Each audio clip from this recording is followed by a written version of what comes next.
अब अगर दिल्ली पुलिस की बात करें तो दिल्ली पुलिस के अंदर 50 जो क्वेश्चन आने वाले हैं, उस 50 क्वेश्चन जीके से रिलेटेड 50 क्वेश्चन में से लगभग 7-8 क्वेश्चन आपको पॉलिटिकल के पार्ट से मिलने वाले हैं। और इस पॉलिटिकल का जो मोस्टली पार्ट माना गया है वो संविधान संशोधन माना गया है। अब देखो संविधान संशोधन से रिलेटेड जितने भी क्वेश्चन बढ़ते हैं, संविधान संशोधन, इस संविधान संशोधन से रिलेटेड जितने भी क्वेश्चन बढ़ते हैं उनमें सबसे पहला क्वेश्चन है कि संविधान संशोधन की शक्ति या पावर किसके हाथ में है? तो संसद के हाथ में, अर्थात संसद के किसी भी सदन द्वारा, लोकसभा या फिर राज्यसभा, लोकसभा या राज्यसभा से संविधान संशोधन की प्रक्रिया शुरू की जा सकती है। अर्थात संसद के पास पावर है कि वो संविधान संशोधन की प्रक्रिया को अपना सकते हैं। संविधान संशोधन की बात करें तो बेसिक सी लैंग्वेज के अंदर बताना चाहता हूं कि डॉक्टर भीमराव अंबेडकर द्वारा लिखित जो संविधान है उसको समय समय पर सिचुएशन को देखते हुए थोड़ा कुछ चेंज करना हो तो उस प्रक्रिया को संविधान संशोधन की प्रक्रिया कहा जाता है। और इस संविधान संशोधन की प्रक्रिया को आर्टिकल 368 के अंदर दर्शाया गया। अगर भारतीय संविधान की बात करें तो भारतीय संविधान के भाग 20 के अंदर संविधान संशोधन की प्रक्रिया, अगर पूछा जाए किस देश से संविधान संशोधन की अफ्रीका को अपना संविधान संशोधन की प्रक्रिया को अपनाया गया तो बच्चों इसका आंसर रहने वाला साउथ अफ्रीका। अर्थात भारतीय संविधान में जो संविधान संशोधन की प्रक्रिया को जोड़ा गया वो साउथ अफ्रीका के संविधान को देखते हुए जोड़ा गया। भारतीय संविधान के भाग 20 के अंदर आर्टिकल 368 के अंदर संविधान संशोधन की प्रक्रिया को अपनाया जाता है। अगर पूछा जाए पहला संविधान संशोधन कब हुआ तो प्रथम जो संविधान संशोधन हुआ था वो सन 1951 के अंदर हुआ था। अगर बात करें किस प्रधानमंत्री के टाइम में हुआ था तो अपने देश के पहले प्रधानमंत्री पंडित जवाहरलाल नेहरू के समय भारतीय संविधान संशोधन की प्रक्रिया को अपनाया गया तो 1951 का संविधान संशोधन है। उसके बाद बात करें 106वां संविधान संशोधन।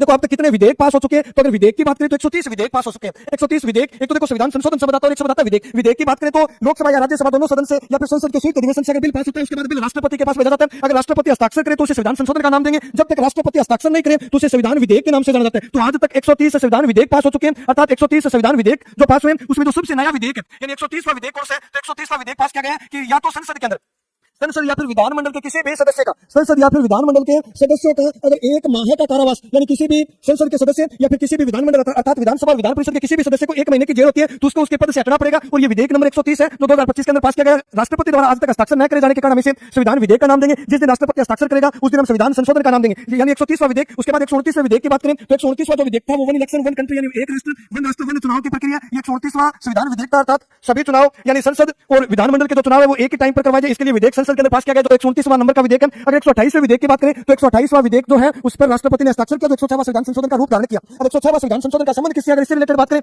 तो नारी शक्ति वंदना अधिनियम। देखो नारी शक्ति वंदना अधिनियम के अंदर क्या फैसला लिया जाता है कि संसद या फिर विधानमंडल, संसद या फिर विधानमंडल चुनाव के अंदर, संसद या फिर विधानमंडल चुनाव के अंदर 1/3 या फिर 33% महिलाओं का आरक्षण होगा। इस संविधान संशोधन में बदलाव किया गया और ये संविधान संशोधन 106 नंबर का संविधान संशोधन था। अगर बात करें कि नई संसद भवन जो अपनी नई पार्लियामेंट है जो 28 मई 2023 को नरेंद्र मोदी के द्वारा उद्घाटन किया गया, उस नई संसद भवन में पास होने वाला प्रथम विधेयक था यानी नई पार्लियामेंट के अंदर जो सबसे पहले विधेयक पास किया गया था वो नारी शक्ति वंदना अधिनियम है। इस अधिनियम को किसने पढ़ा तो बच्चों ध्यान रखना है इस अधिनियम को पढ़ने वाले थे अर्जुन मेघवाल जो भारत के अंदर वर्तमान कानून मंत्री है। अगर बात करें भारत के पहले कानून मंत्री कौन थे तो भारत के जो पहले कानून मंत्री थे वो डॉक्टर भीमराव अंबेडकर थे। लेकिन भारत सरकार के अंदर वर्तमान कानून मंत्री अर्जुन मेघवाल ने संपूर्ण भारत को जानकारी दी कि आगे होने वाले पार्लियामेंट, संसदीय चुनाव और विधानमंडल के चुनाव में 1/3 या 33% आरक्षण महिलाओं को रिजर्वेशन रखा जाएगा।